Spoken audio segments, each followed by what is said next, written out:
project-based learning, flipped classrooms, industry-integrated curricula, KL, deemed to be university. మొన్నటి వరకు అధికారంలో ఉండి పదవి అనుభవించి టీఆర్ఎస్ ప్రభుత్వాన్ని ఒక విప్పుగా ఒక మంత్రిగా వివరించినటువంటి మాజీ మంత్రివర్యులు కానీ మాజీ ముఖ్యమంత్రి కేసీఆర్ గారు నిన్న రైతుల పక్షాన పంట పొలాలు ఎండిపోతున్నాయి, కొప్పులీశ్వర్ గారు పెద్దపల్లిలో పోయేసి పార్లమెంటు బీఆర్ఎస్ అభ్యర్థిగా అక్కడ వేసి 31 గంటల దీక్ష టీఆర్ఎస్ పార్టీ ఆఫీస్లో కూర్చున్నాడు.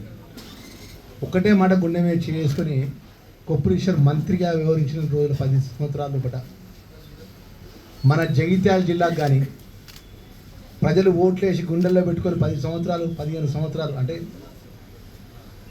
వారు ఎమ్మెల్యేగా విప్పుగా మంత్రిగా 15 సంవత్సరాల గుండెల్లో పెట్టుకుని ధర్మపూర్ ప్రజలకు సాగునీరు కానీ తాగునీరు కానీ శాశ్వత పరిష్కారం ఎక్కడన్నా ఒక ప్రాజెక్టు పట్టుకొచ్చిండ. గోదావరి తలాపుకుంటుంది, మన నీళ్ళు మన గోదావరి నీళ్ళు మన కండముగట ధర్మాపూర్ నియోజకవర్గంలో మేడారం రిజర్వాయర్ నుంచి నారాయణపూర్ నుంచి మిడ్మారం నుంచి సిరిసిల్లకు సిద్దిపేటకు గజవెల నీళ్ళు పట్టుకపోతుంది. మళ్ళీ 3 సంవత్సరాలు కూడా సెకండ్ టీఎంసీ అని చెప్పి కాళేశ్వరం లింక్ టు టీఎంసీ అని చెప్పేసి సుమారు 21,000 వెలుగటూరు కాడ సుమారు 1000 ఎకరాల రైతుల భూములు కడుపు కొట్టి పోలీసులను బెదిరించి అప్పుడు కలెక్టర్ను పోలీసు అధికారులను రెవెన్యూ అధికారులను తీసుకుపోయి సుమారు 3,000 మంది ఒంటరి కార్మికులు ఆ వెలుగటూరు గుట్ట మీద పొద్దున్న లేస్తే జీవనోపాధి చేసుకున్నటువంటి 3,000 కార్మికుల యొక్క కడుపు కొట్టి వాళ్ళ మెడలు పట్టి పోలీసులు ఖాళీ చేయించి అక్కడ 20,000 కోట్లతో కాళేశ్వరం లింకుడు ప్రాజెక్టు పట్టకపోతే అక్కడ డీకోడ రిజర్వాయర్ ఏర్పాటు చేసుకుని నీళ్ళు పట్టకపోతే మరి మా ధర్మపురి నియోజకవర్గ మా సంగతి ఏంది?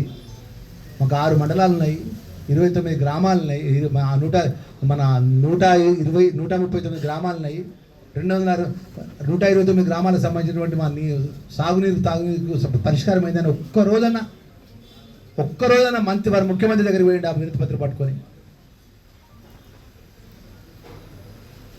పక్కనే ఉన్నాడు రోళ్ళవాగు 57 కోట్లతోనే 130 కోట్లకు అయింది, ఇప్పటివరకు పూర్తి కాలేదు. అది ఆ పెద్దలు జీవన్ రెడ్డి గారు అనేక సార్లు శాసన మండలిలో మాట్లాడాడు.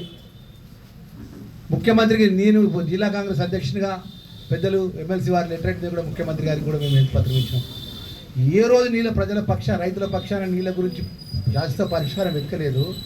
ఈరోజు ప్రెస్ మిత్రుల సమక్షంలో చెప్తున్నా, నేను రాష్ట్ర ముఖ్యమంత్రి గారితో 2017 అసెంబ్లీ జరిగేటప్పుడు నేను వెల్గటూరు ధర్మారంకు ఈ నియోజకవర్గానికి పత్తిపాక దగ్గర రిజర్వాయర్ ఏర్పాటు చేస్తా, ఆ రిజర్వాయర్ పేరు కూడా లక్ష్మీనరసింహ రిజర్వాయర్ అని చెప్పి ముఖ్యమంత్రితో అసెంబ్లీ సాక్షిగా ప్రకటన ఇప్పించింది ఇదే ఈశ్వరు. ఒక దొరగారి ఇంట్లో వచ్చి హరీష్ రావు ఇరిగేషన్ మినిస్టర్ ఆ రోజు ఏమంటారు పల్లె నిద్ర చేసాడు పత్తిపాకల. తెల్లారే రాడర్ సర్వే చేయించాడు 3 కోట్ల రూపాయలతో. ఇక్కడ రిజర్వాయర్ కడతాం, రిజర్వాయర్ కొట్టి మొత్తం వెలుగటూరు ధర్మారం మొత్తం నీళ్ళు ఇస్తామని చెప్పి మాట్లాడింది. ఏమైంది? ఎక్కడ పోయింది? ఇలా ఎన్నికలు వస్తాయి, ఓట్లు వస్తాయి అని చెప్పేసి లోపల కమలాసన్ ఉన్న కొప్పులీశ్వర్ బయటకు వచ్చి నేను దీక్షలు చెప్తానంటే ఎవరు నమ్ముతారా ఈశ్వర్? నేను చెప్తున్నా, ఈ జిల్లాకు సంబంధించిన 3 నెలల లోపల ధర్మపురి ప్రజల ఆశీస్సులతో పెద్దలు జీవన్ రెడ్డి గారి నాయకత్వం లోపల సుమారు 30 సార్లు ముఖ్యమంత్రిని కలిసిన. రేవంత్ రెడ్డి గారు ముఖ్యమంత్రి కలిసి నిన్న కూడా హైదరాబాద్ జీవన్ రెడ్డి గారు సార్ ఫోన్ చేసి లక్ష్మణ్ కుమార్ ఫస్ట్ నీళ్ళ సమస్య ఏందో పరిష్కారం మాట్లాడు, ఇరిగేషన్ మంత్రితో నువ్వు మాట్లాడు, నువ్వు విప్పుగా ఉన్నావు, ప్రభుత్వ ప్రతినిధిగా ఉన్నావు, మనం నీళ్ళు వదిలించే విధంగా నువ్వు వాళ్ళని ఒత్తిడి తీసుకురా అని చెప్పింది నేను జీవన్ రెడ్డి గారు. అంటే మేము అధికారంలో ఉన్నా కూడా రైతుల కష్టాలు కానీ ప్రజల పంట పొలాలు ఎండిపోయే విషయాల్లో కూడా ఎక్కడ విస్మరించకుండా మా బాధ్యత మేము చేస్తున్నాం. కానీ దేవుడు చల్లగా చూడగా వర్షాలు తక్కువ వచ్చి ఆ ఎస్ఆర్ఎస్పీలో వాటర్ యొక్క కెపాసిటీ తక్కువ ఉండి నీటి మట్టం తక్కువ ఉండి నీళ్ళు తక్కువ వస్తుంటే అయినా కూడా మేము బాధ్యత వహిస్తాం. మేము ఎక్కడికి పోం. ఈరోజు 10 సంవత్సరాల అధికారం నుండి మన కళ్ళం కూడా మీ మాజీ ముఖ్యమంత్రి కేసీఆర్, మీ కేటీఆర్ సిద్దిపేట సిరిసిలో నీళ్ళు పట్టకపోతా అంటే ఒక్కరోజు నోట్లోకి వెళ్ళి మాట్లాడకుండా కపట ప్రేమలు చూపెట్టి ఇవాళ దీక్షలు చేస్తే ఎవరు నమ్ముతారు? కేసీఆర్కి ఇవాళ అన్నం పెట్టింది ఎవరు? కరీంనగర్ ఉమ్మడి జిల్లా. మన కరీంనగర్ ఉమ్మడి జిల్లా కేసీఆర్ ఉద్యమ పార్టీకి అన్నం పెట్టింది. కేసీఆర్ మన ఉమ్మడి జిల్లాకి ఏం చేసిండని అడుగుతున్నాను. ఇలా మన ప్రాంతానికి సంబంధించి నీళ్ళు తీసుకుపోతుంటే మన మన మన నీళ్ళ గురించి చెప్పడానికి ఒక మనకు శాస్త్ర పరిష్కారానికి రిజర్వాయర్ లేదా ఓపెన్ కాలువలు చేసి మన యొక్క జగిత్యాల నియోజకవర్గానికి కానీ, ధర్మపురి నియోజకవర్గానికి కానీ, కోరుట్ల నియోజకవర్గానికి కానీ, ఉమ్మడి కరీంనగర్ జిల్లాలో కానీ శాస్త్ర పరిష్కారం కాళేశ్వరం ప్రాజెక్టు ద్వారా కానీ మనకు ఉన్నాయా నీళ్ళ సుక్క? మనకు వస్తాయి. ఉమ్మడి కరీంనగర్ జిల్లాకు నీళ్ళ సుక్క వస్తాయా మనకు?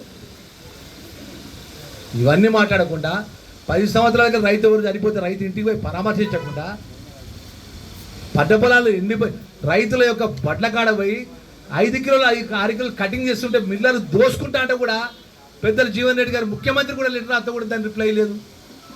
ఎమ్మెల్సీగా ఉండి ఇవాళ రైతుల పక్షాన పెద్ద పెద్ద మాటలు మాట్లాడతారు. ఇవాళ ప్రభుత్వ ప్రతినిధిగా ప్రభుత్వం తరఫున ఈ యొక్క నియోజకవర్గం నుంచి శాసనసభ్యుడిగా ధర్మపురి నుంచి జగిత్యాల జిల్లా ప్రతినిధిగా నేను చెప్తున్నా, గౌరవ ముఖ్యమంత్రి పెద్ద రేవంత్ రెడ్డి గారి నేతృత్వంలో ఈ ప్రాంతానికి సంబంధించినటువంటి అతి త్వరలో నిజామాబాద్ పార్లమెంట్ ప్రజల యొక్క ఆశీస్సుల కొద్ది పార్లమెంట్ అభ్యర్థిగా పెద్దలు జీవన్ రెడ్డి గారి ఆధ్వర్యంలో ఈ జిల్లాకు సంబంధించిన మంత్రివర్యులు పెద్దలు శ్రీధర్ బాబు గారు కానీ, పొన్నం ప్రభాకర్ గౌడ్ గారు మేమందరం కూడా కలిసికట్టుగా రేపు రాబోయే కాలంలో రైతాంగాన్ని ఆదుకునే విధంగా పకడ్బందీ ప్రణాళికతోని రాబోయే 4 సంవత్సరాల పరిధి లోపల ఈ ప్రాంతానికి శాశ్వత నీళ్ళ పరిష్కారం చేసే విషయంగా మా ప్రయత్నాలు ఉంటాయనే విషయాన్ని ఈ సందర్భంగా మీకు తెలియజేసుకుంటున్నా. ప్రతి ఒక్క మిత్రులకు కూడా ఒకసారి ఆలోచన చేయాలని చెప్తున్నా. మా రైతాంగానికి మనవి చేస్తున్నా, ఏ రోజు మన కరీంనగర్ జిల్లా రైతుల గురించి పట్టించుకున్న నాదాన వల్ల కేసీఆర్ కానీ కొప్పులీశ్వర్ కానీ ఈరోజు కపట ప్రేమలు నాటకాలు ఆవుడు మేము తీవ్రంగా కాంగ్రెస్ పార్టీ పక్షాన వారి యొక్క ధోరణి మేము తీవ్రంగా ఖండిస్తున్నాం. మరిన్ని వీడియోస్ కోసం ఛానల్ ని సబ్స్క్రైబ్ చేయండి, లేటెస్ట్ అప్డేట్స్ కోసం వాట్సాప్ ఛానల్ ని ఫాలో చేయండి అండ్ లింక్ డిస్క్రిప్షన్ లో ఉంది.